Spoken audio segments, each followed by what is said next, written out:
Hi, my name is Reese Lewis and I'm making this video to talk about my album of the year. Music this year has been great, with albums from the world's biggest artists such as Drake and Kanye West. I compiled down the artists from this year into a list of 5 with artists I really enjoy and rank them in order of enjoyability. In at number 5 is J. Cole's The Off-Season. J. Cole's album The Off-Season is the artist's 6th album of his career. Released on the 14th of May 2021, selling more than 37,000 copies and 280 million streams in the first week, earning J. Cole around 2 million just inside that week.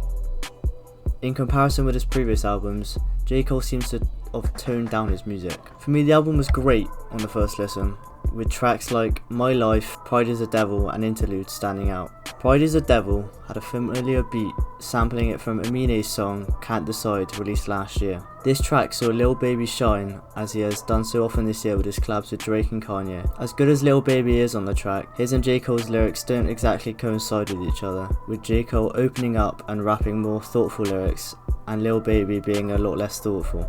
Annoyingly, in this LP, he pulls away from his infamous narrative writing, opting for more punchlines and wordplay, instead of trying to tell the listener a story, which is a staple of J. Cole's music.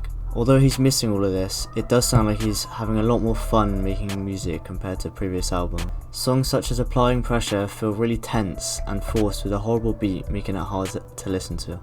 After a few listens, the album just felt incredibly dry and void of any replay value. There were no standout songs that were implanted in my head like previous albums. No songs like Wet Dreams or Kevin's Heart that went down as rap classics and songs I still listen to. Overall, after 3 years off, I don't think J. Cole delivered his best work, with the album being average at best and leaving me with disappointment and a headache.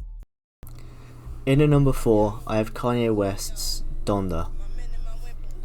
Donda, in true Kanye fashion, had one of the weirdest and most confusing rollouts in album history.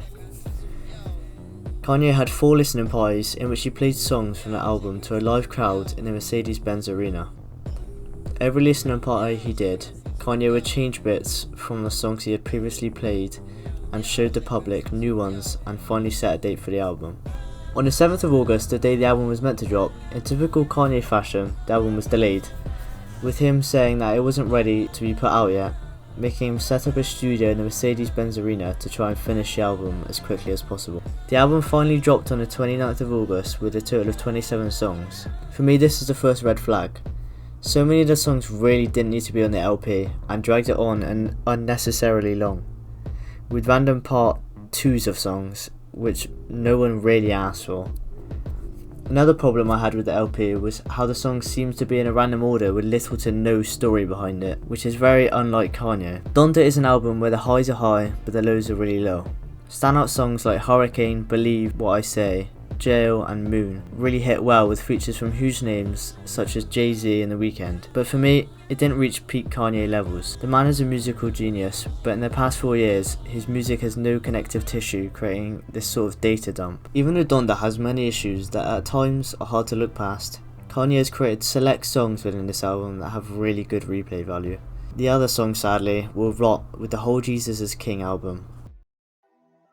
In at number 3, I have Drake's album Certified Lover Boy. Where do I start? As soon as this album dropped, people immediately dunked on the project, similar to Donda, because both Kanye and Drake are held to such high standards, so anything they release that isn't groundbreaking is labelled as mid. Although this album is nowhere near where it should be, it's not horrible. It has a few great tracks, but really is just a rinse and repeat from Scorpion. Common Drake themes like luxury and pettiness are brought up throughout the album, with him seeming to be fed up with both. In past albums such as Views in 2016, he used to talk about longing for a simpler life or one similar to his past. However, this time round, he raps about wanting something to enjoy or appreciate. Many of the songs on this album are far too repetitive, using similar beats and flows, which for someone of Drake's caliber is just lazy. Storytelling wise, it's pretty much non-existent. We just have to listen to Drake talk about his struggles with love as a multi-millionaire for 86 minutes. On a positive note, there are 4 songs from the 21 tracks on the album that have replay value.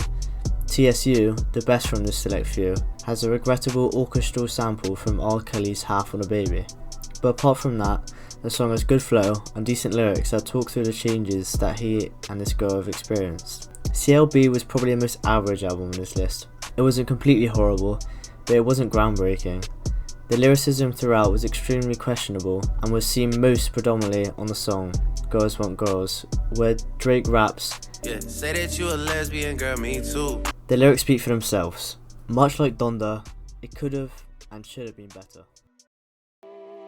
In at number 2, I have Slow Tie's Tyron. Tyron, Slow Tie's second album, was released on the 12th of February, and for me, it's his best album of his career so far. His first album, Nothing Great About Britain, has much more of a focus on punkish rap, a forgotten genre. This time round, we see Slow Tie go in a different direction with slower, more melodic tracks like Push and I Tried, enabling him to be able to pour more emotion into the music. The album is very much one of two halves. The first half spelled in all cap with all of its implied yelling contained within the songs, and the second half of the album in all lowercase, providing the slower, more melodic songs I previously mentioned. Cancelled, featuring Skepta, is a good place to start for the first part of the album. The beat throughout is very beat down and quick.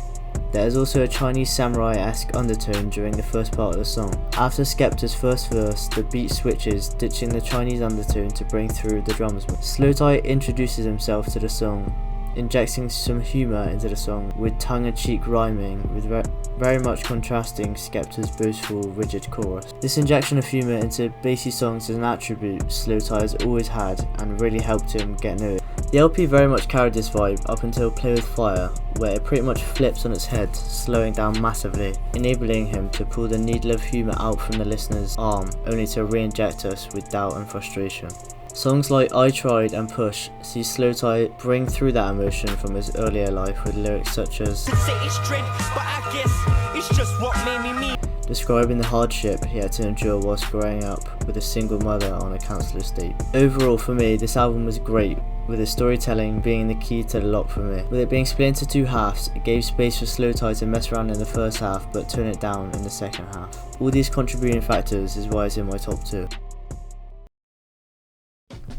And finally, in at number 1 is Tyler the Creator's Call Me If You Get Lost. Call Me If You Get Lost is an album that goes deep into Tyler's lost and own romantic yearning, much like his 2019 Grammy Award winning album Igor. But this time round, Tyler floats in and out of brash expressions of wealth and power and confessions about his difficult past and uncertain future. This album also sees Tyler dip his toes back into some of his earlier projects like Wolf and Goblin, which have always had a strong focus on grungy rap. This time round, however, Tyler manages to blend his rapping with the singing style adopted in Flower Boy. At the beginning of this album, in the album's short opening song, Sir Baudelaire, Tyler talks about his availability and how he's been hurt. It's almost as if he's messaging a person telling him what he can offer. Songs like Corso and Massa delve into how hurt and lost Tyler is, and his use of derogatory language to try and mask his own self-doubt. A line from Corso, "Tried to take somebody bitch cause I'm a bad person," and the mumbled closing line,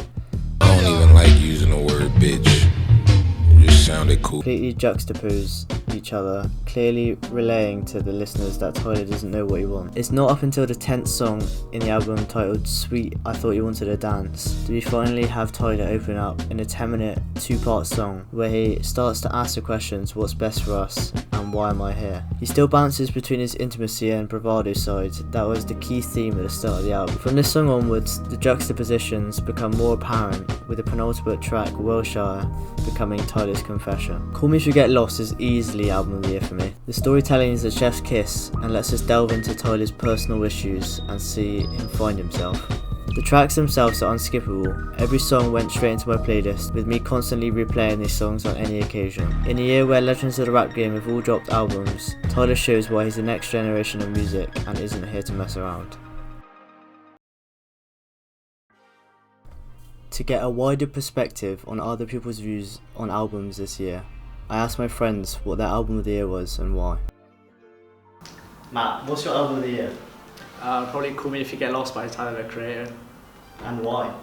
I feel like he experiments a lot with the beats he uses, and I really like the whole overarching story. And I think it's probably his best album. And as an artist, he's evolved a lot. I think it's just another step in the evolution, I guess. Beth, what's your album of the year? Donda. Why? Because I like the build up that Kanye made us people anticipate it for. And yeah, I like the music. I like Kanye West's music. Alex, what's your album of the year? Definitely Gary Barlow. Why? Just look at him. Yeah, just look at him. He's just also in the car on the way home from like school and stuff, just having him blaring out tunes. He just makes the drive go so fast. He's a great man. Just look at the beard as well. Like he just looks fine. The trim as well. I wish I could have a trim like him. Yeah. I think my favourite song as well is probably like Fly. Yeah. Do you have an emotional connection to Gary Barlow? Just look at him. If I could spend 5 minutes with Gary Barlow, I'd get an autograph, get a selfie. I'd ask him to sign my clothes. He's just a god. I need some hot takes. Donda is trash. Got a bad album cover. None of the songs made sense. So is Surfer Love Boy. Another bad album cover. Drake's just not good. Bad haircut. Call Me If You Get Lost. More like call me when you make a good album. Gary Barlow makes bangers.